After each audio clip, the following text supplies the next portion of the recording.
Una ilusión en rojo y blanco, del escritor estadounidense Stephen Crane, cuento publicado en 1900.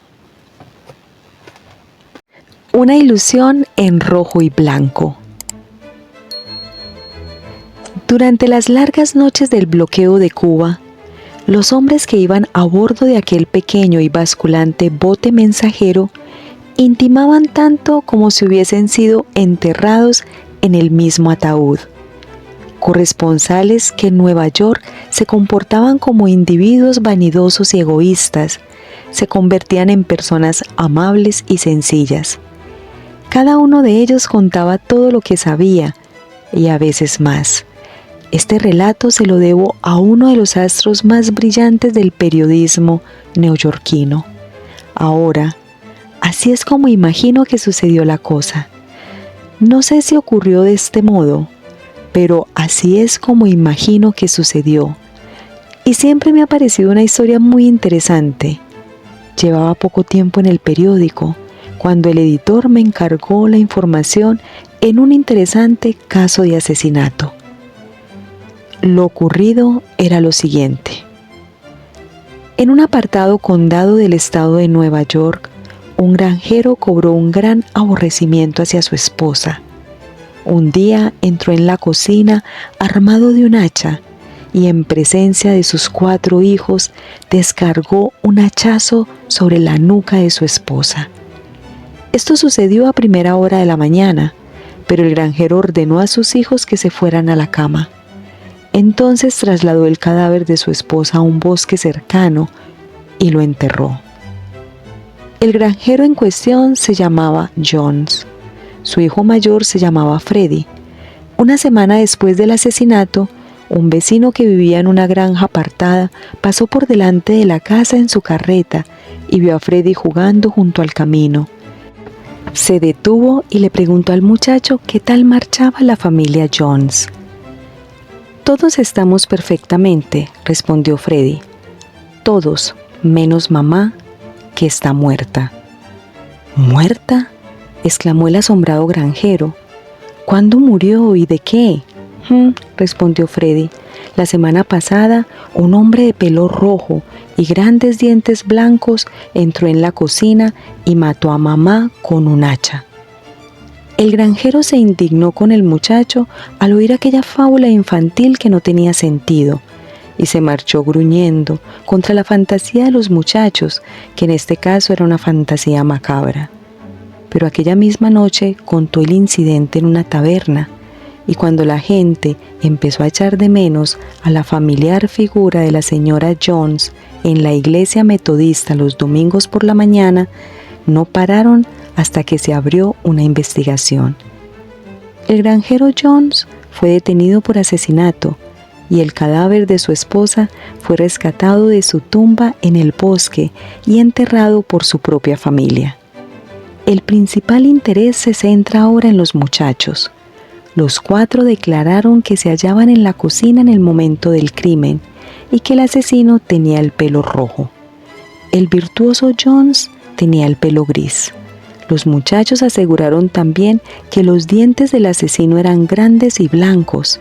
John solo tenía 8 dientes, pequeños y ennegrecidos por el tabaco. Las manos del asesino, según los muchachos, eran blancas y las manos de Jones tenían el color de las nueces negras. Los niños repitieron una y otra vez, llorando, la descripción sin incurrir en contradicciones esenciales y sin dar en ningún momento la impresión de que recitaban una lección aprendida de antemano, cosa que hubiese podido despertar sospechas. Los niños fueron puestos al cuidado de algunas mujeres, las cuales los atendieron cariñosamente mientras unos estúpidos detectives los interrogaban incansablemente. Las respuestas eran siempre las mismas. El asesino tenía el pelo rojo, grandes dientes blancos y manos también blancas. Jones permanecía sentado en su celda con la barbilla tristemente hundida en el pecho. Dijo que no sabía nada del asesinato. Creyó que su esposa se había marchado a visitar a algún pariente. Había disputado con ella, y ella le había dicho que iba a marcharse una temporada a fin de darle tiempo a reflexionar. ¿Había visto la sangre en el suelo? Sí, había visto la sangre en el suelo, pero el día de la desaparición de su esposa había matado un conejo y creyó que la sangre era del animal. ¿Qué le habían dicho sus hijos cuando regresó del campo? Le habían hablado de un hombre de pelo rojo, grandes dientes blancos y manos blancas.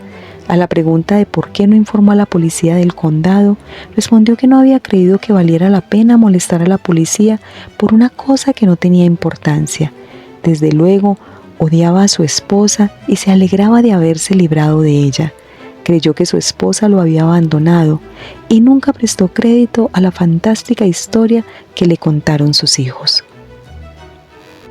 La mayor parte de la gente estaba convencida de la culpabilidad de Jones, pero un sector opinaba que Jones era un hombre rudo y brutal, sí, pero no un asesino.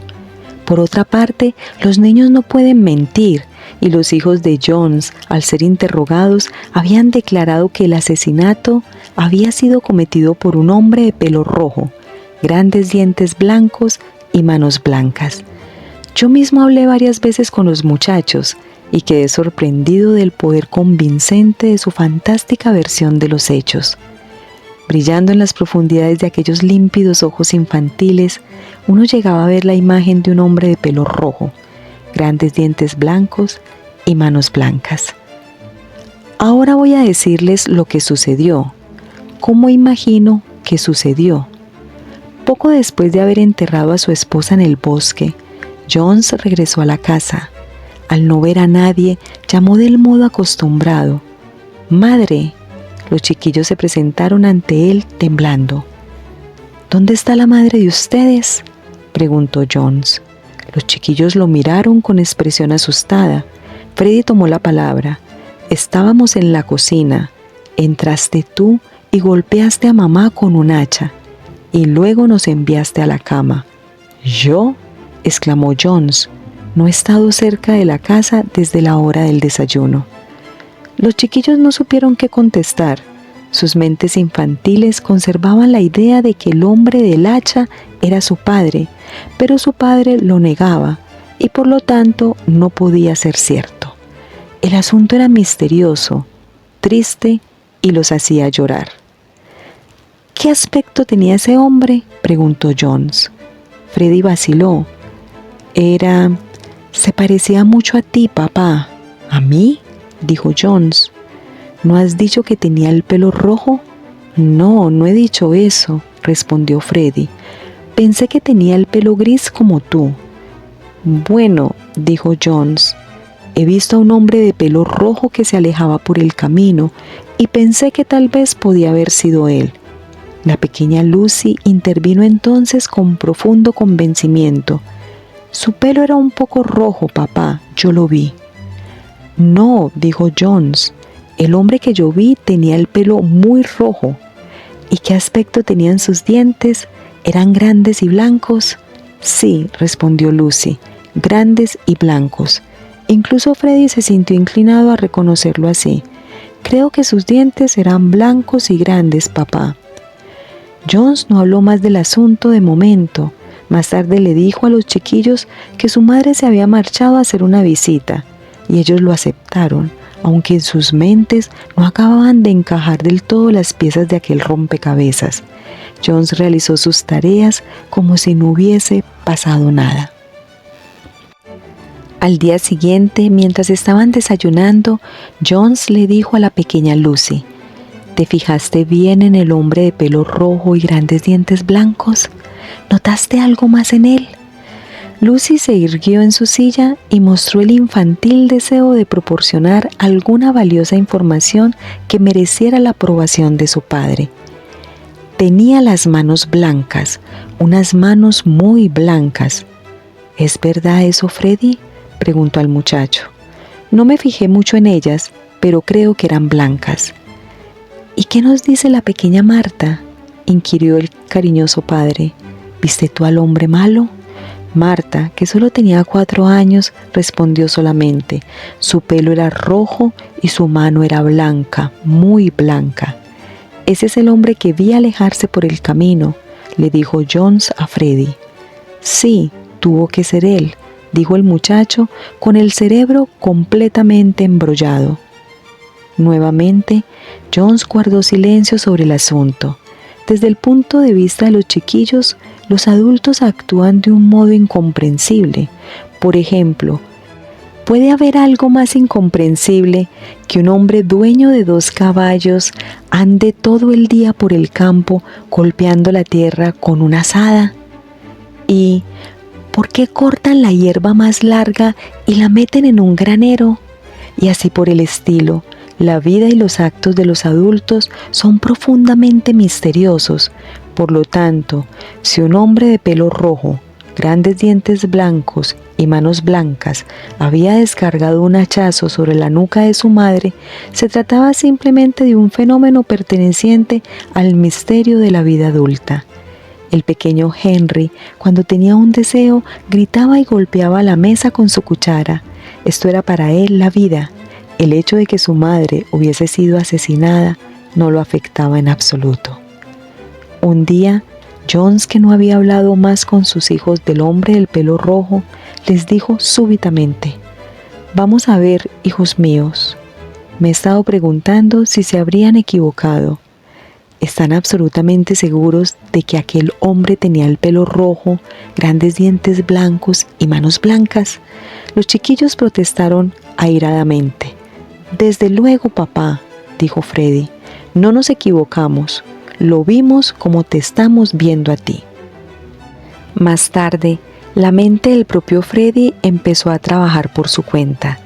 La imagen del hombre de pelo rojo, grandes dientes blancos y manos blancas fue concretándose en ella, y la prolongada ausencia de su madre le intrigó más y más. De repente, se le ocurrió la idea de que su madre estaba muerta. Freddy sabía lo que era la muerte.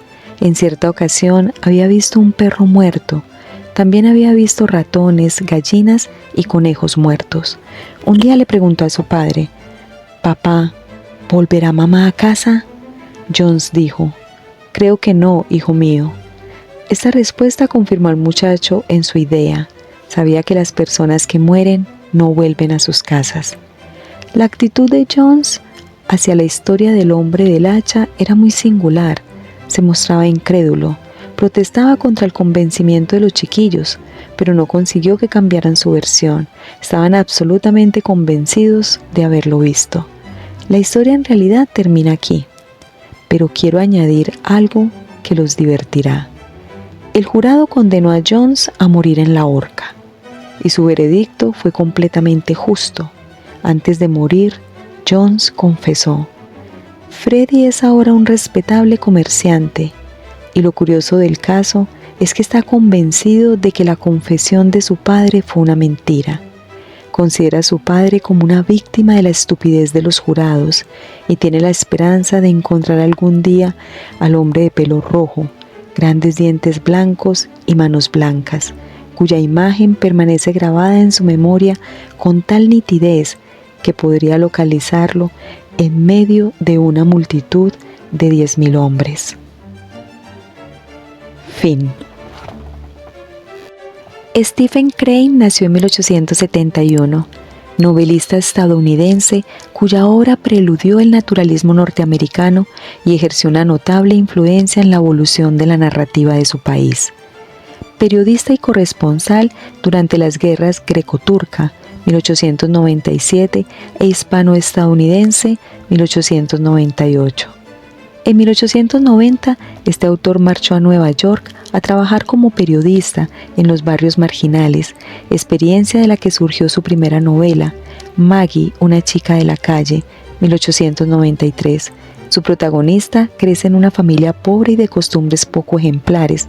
Llegada de Irlanda a Nueva York, descuidada por sus padres, es seducida por un camarero. La madre la echa de casa. Maggie se va a vivir con su amante y rueda pasivamente de una desgracia a otra.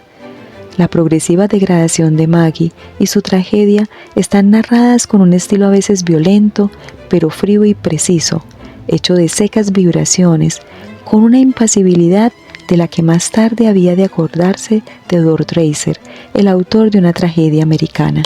De ahí que el libro haya sido visto como uno de los primeros exponentes del naturalismo norteamericano. La pintura del ambiente es decididamente realista y recuerda a ciertos autores naturalistas franceses posteriores a Émile Zola, pero sin su piedad ni sus esperanzas de regeneración social. La primera novela de Crane fue apreciada, pero tuvo escasa repercusión.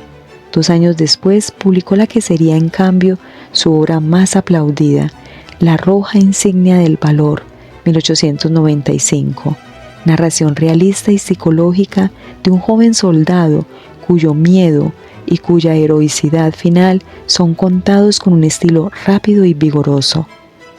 Ambientada en la Guerra de Secesión estadounidense, esta reflexión, crítica sobre la guerra y el heroísmo, sería llevada a la gran pantalla en 1951. Stephen Crane trabajó luego como reportero de guerra, enviado como corresponsal a los conflictos entre Turquía y Grecia en 1897 y entre España y Estados Unidos a causa de Cuba en 1898. El barco que lo transportaba a la isla naufragó y sus experiencias posteriores, entre ellas la tuberculosis, fueron narradas en El barco abierto y otros relatos 1898, al que pertenece el célebre cuento La chalupa, en el que 4 hombres agotan sus fuerzas intentando sobrevivir a un naufragio. Sus personajes se destacan por su pasión, franqueza y valentía. De los acontecimientos de sus relatos y novelas son narrados a tal velocidad que quitan el aliento, como si no interesara tanto el estilo como los sucesos descritos. Algunos críticos lo han definido como un precursor romántico de los escritores de la generación Beat, pues Crane se propuso compaginar la literatura con la experiencia personal. También escribió una poesía de carácter innovador, con cierta influencia de Emily Dickinson, incursionando en el verso libre de la época con sus cuadernos Los jinetes negros y La guerra es amable. Ya con la salud quebrantada, se estableció en Inglaterra y conoció a Joseph Conrad, Wells y Henry James. Al final de su vida quedó en una angustiosa situación económica. En 1900, su mujer acabó ingresándolo en un sanatorio en Alemania, donde murió de tuberculosis, complicada con paludismo, a los 29 años de edad. Pese a su prematuro fallecimiento, Stephen Crane dejó tras de sí una obra literaria de tal calidad que es considerado uno de los principales escritores estadounidenses del siglo XIX, así como el más significativo impulsor de la línea naturalista que caracterizaría a gran parte de la narrativa de aquel país en la centuria siguiente. Gracias por escuchar. Narradores: Marilena Gil y Fernando Gutiérrez. Libromante es un proyecto enfocado en la difusión de obras literarias. Suscríbete y siempre recibirás nuestro contenido. Deja un like y esto nos ayuda a llegar a más personas. Muchas gracias.